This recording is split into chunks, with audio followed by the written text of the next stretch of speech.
Welcome back to What Arty Noobs for General Disturbance. This is the FV3805. It's the Tier 9 British SPG. It's on the south spawn of Prokhorovka under the command of Crown Monkey of BVN, and he's using the improved rammer, improved gun laying drive, and improved vents. Game on! 2 marks of excellence already on the barrel, working on his third. Now this is an Arty that they did build 2 prototypes for, but it never got accepted into production. Got a variety of different guns you can actually carry though, so it's not as if you're short of any choice. Okay, just aiming for the enemy, and it's looking at the tank destroyer's position, just to see if the fence goes down. At the moment, we can't see the fences down anywhere there, so I think nobody's gone up into that little spot. But we do see a fox, a little Liss, sitting up at the centre line. He fires around it and changes position immediately. So we didn't get to see what happened to that shell.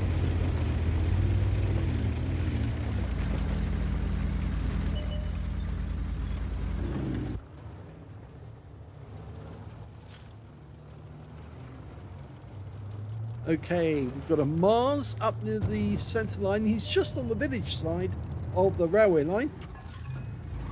And we're loaded. It's going to be the E75 that we go for. Rounds out. He did look that time, so we got to see where the shell went.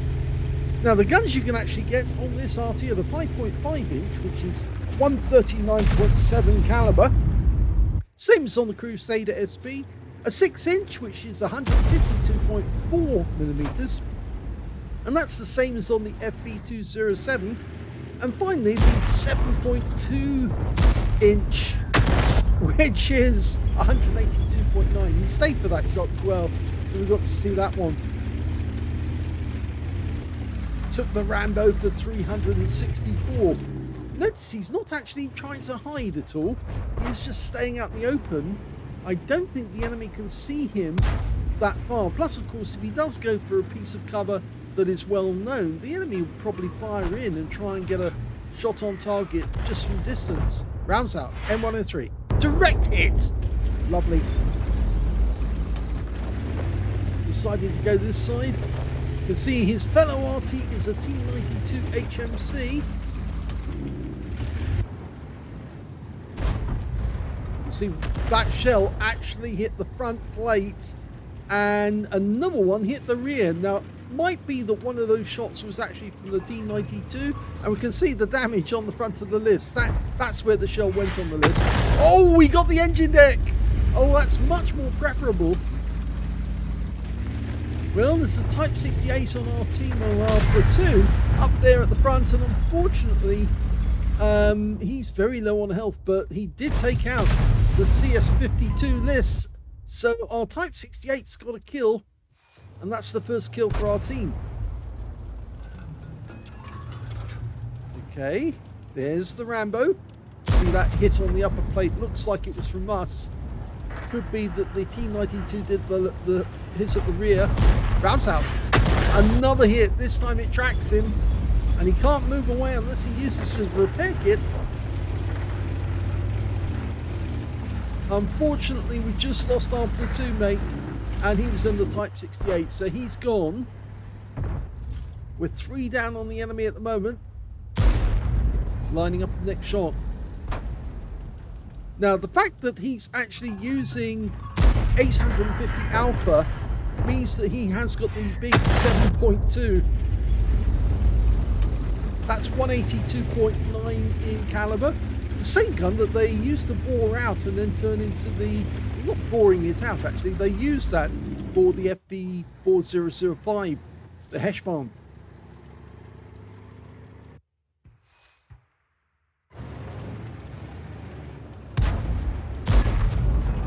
Of course, I thought it was an M103. In fact, it was actually the Rambo. Oh, he fired long and narrowly missed the DLC. He was moving very quickly. Bit of a snapshot, that one. There's an enemy tank up on top of the hill, and here it is. It's a contender with the double barrel, and now he's going to get eviscerated. He's got a Carnarvon behind him, and that's going to be the end of him. Okay, the Rambo's taking up position to try and shoot up the hill as those guys come down.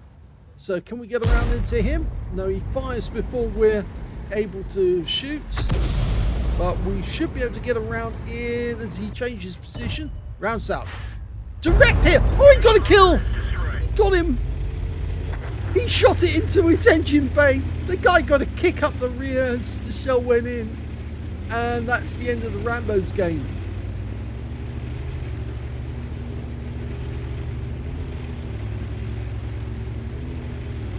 We're way down on hit points. The enemy team's got nearly twice as many hit points, but they've got the same number of tanks. Our guys have lost a lot. And there's a Death Star.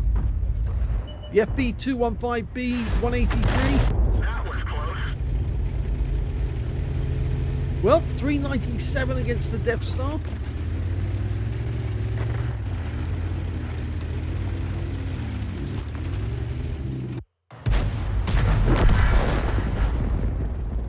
You can see there, ELC's in the bowl fighting our DZT.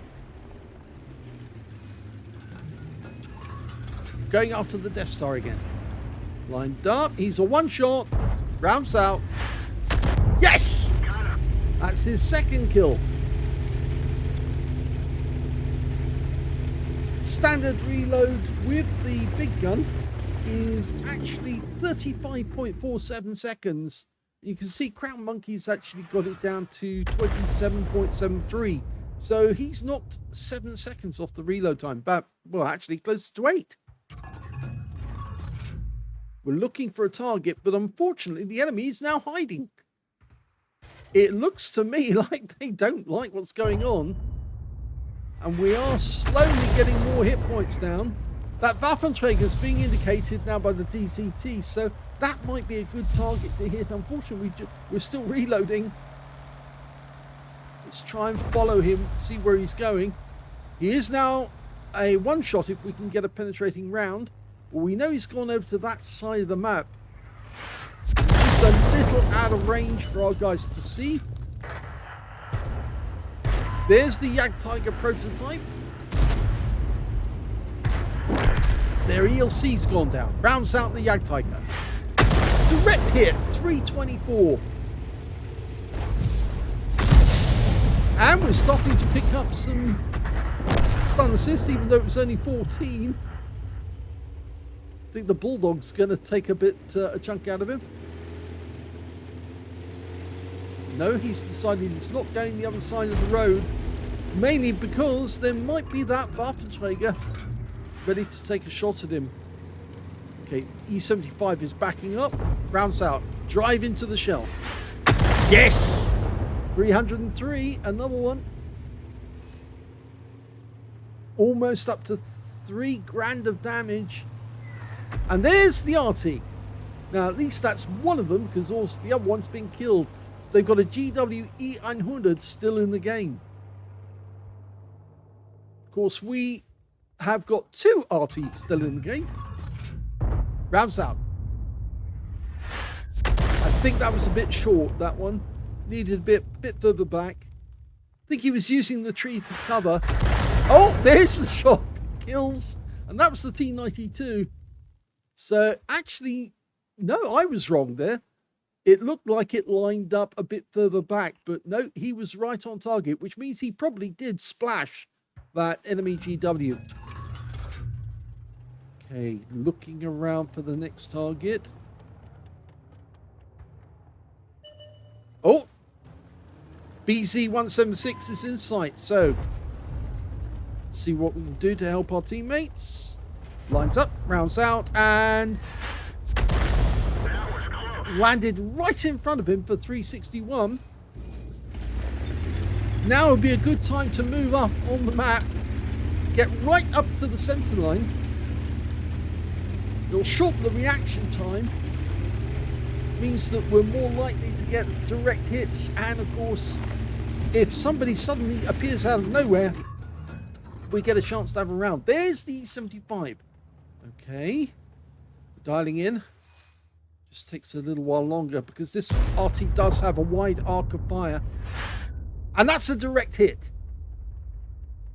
It's got a 50-degree arc. And there you can see both shells that have been fired at that guy hit the roof.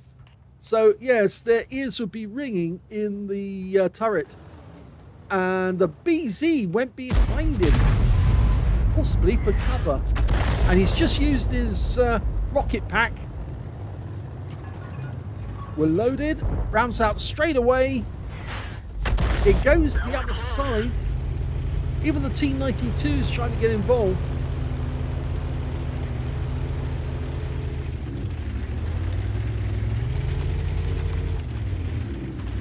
Of course, now the enemy team doesn't have any RT whatsoever.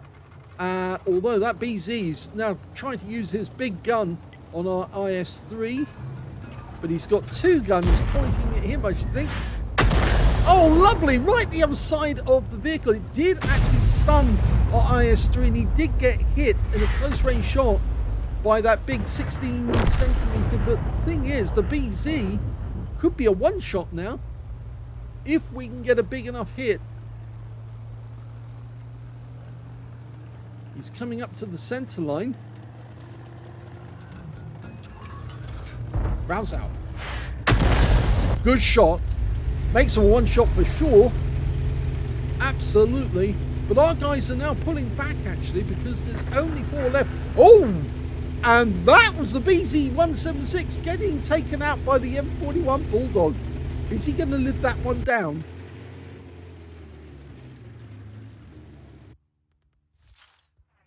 Yes, you may have a big tank and a big gun and also rockets, but you can still get taken out by a little light tank. Now, the Bulldog needs to keep those guys spotted for the T-92 and, of course, Crowned Monkey from doing their biz. There he is. There's the Yak Tiger. Now, let's see what we can do with this one. Let's see. There. Rounds out. Perfect. Direct hit. Right into the side. That has bound to do some damage. Yes, he's a one-shot. Even an HE round from the M41 will be enough to take him out. And in fact, the Kilana gets the kill. There's only 3 enemy tanks left, but we've only got 2.5 minutes to go. So it is going to be down to the wire. Now, we know the E75's been hit several times, so he's probably badly damaged. The Waffenträger, well, he's very thin armor. And of course, the other one on their team is the XM57. And we haven't heard from him at all. But he does have a kill, so he is active in the game. That's the 2 minutes.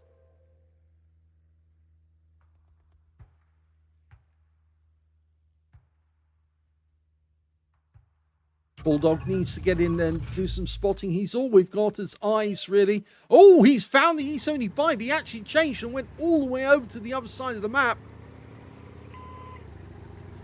Can we get a hit?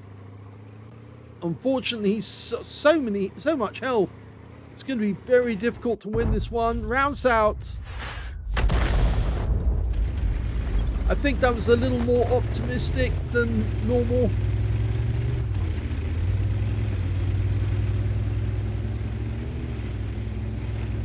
The T-92 on our team has gone over to the east side of the map. I think that's the wrong side. Oh, we lost the M41 to the Waffenträger. Now, I think the T-92 is hiding. And there's the Waffenträger. Now, he's behind the house. We're into the last minute. We can splash this guy. Rounds out. Didn't get to see what happened. T-92 is hiding to make sure that we can get a draw. There's only us 2 left because the Kilana got wiped out. It's going to take the other team some time to get down south. So I think we are playing for the draw now.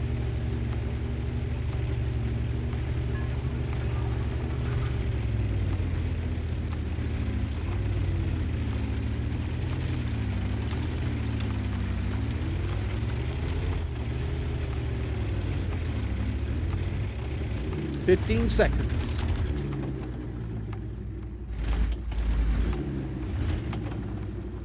Considering this team was way down on hit points at one point, this is pretty good. And that's it, the game's over. Our team only had 950 hit points at the end of the game. Here's the end of battle stats, and that was the first class tank of a Crowned Monkey of BVN in the FV3805. He managed to get a Bruiser medal for getting at least 5 critical hits. In fact, he got 17. He got a Gauze medal for doing more damage, exceeding 8 times the hit points for his own vehicle, and he did get the high caliber for dealing the most damage in that game overall.